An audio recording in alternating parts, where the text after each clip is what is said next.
ভয় পাচ্ছেন? গা ঘিনঘিন করছে? অথচ এদিকে দেখুন, এই স্কুল পড়ুয়া বাচ্চারা সবাই ক্রেতা হিসেবে এসেছেন সাপকে পোষা প্রাণী বানাতে। এখানে বসেছে সাপের মেলা। কেউ নির্ভয়ে হাতে তুলে নিচ্ছেন, কেউ সাপ নিয়ে খেলছেন, আবার কেউ বেছে নিচ্ছেন তাদের নতুন পোষা সঙ্গী।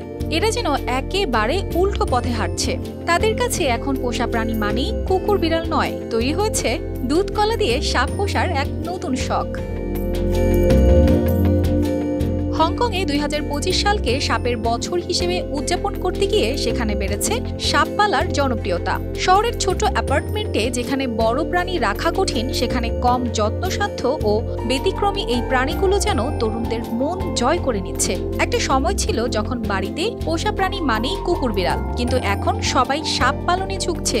সাপের প্রতি এই বাড়তি আগ্রহ বোঝা যায় বিভিন্ন পোষা প্রাণীর দোকান ঘুরলেই।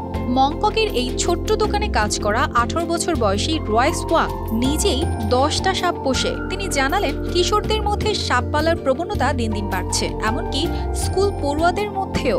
তার মতে, কুকুরের মতো রোজ খাওয়ানোর বা হাঁটানোর ঝামেলা নেই। ছোট্ট একটা জায়গাতেই আরামে থাকতে পারে, এমনকি সপ্তাহে একবার খাওয়ালেই চলে। তবে ব্যাপারটা শুধু যত্নের সহজলভ্যতা নয়, একটা সাংস্কৃতিক পরিবর্তনের ইঙ্গিতও দেয়। ছোটবেলা থেকেই সাপ সম্পর্কে নানা ভীতি আর ভুল ধারণা ছড়িয়ে থাকে, কিন্তু এখানকার তরুণরা দোকানে গিয়ে সরাসরি সাপ ধরছে, দেখছে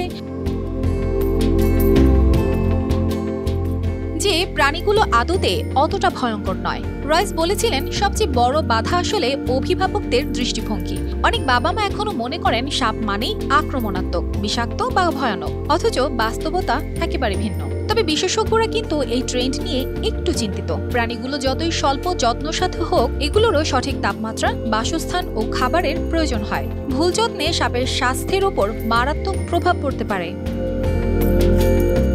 অর্পিতা জাহান, RTV।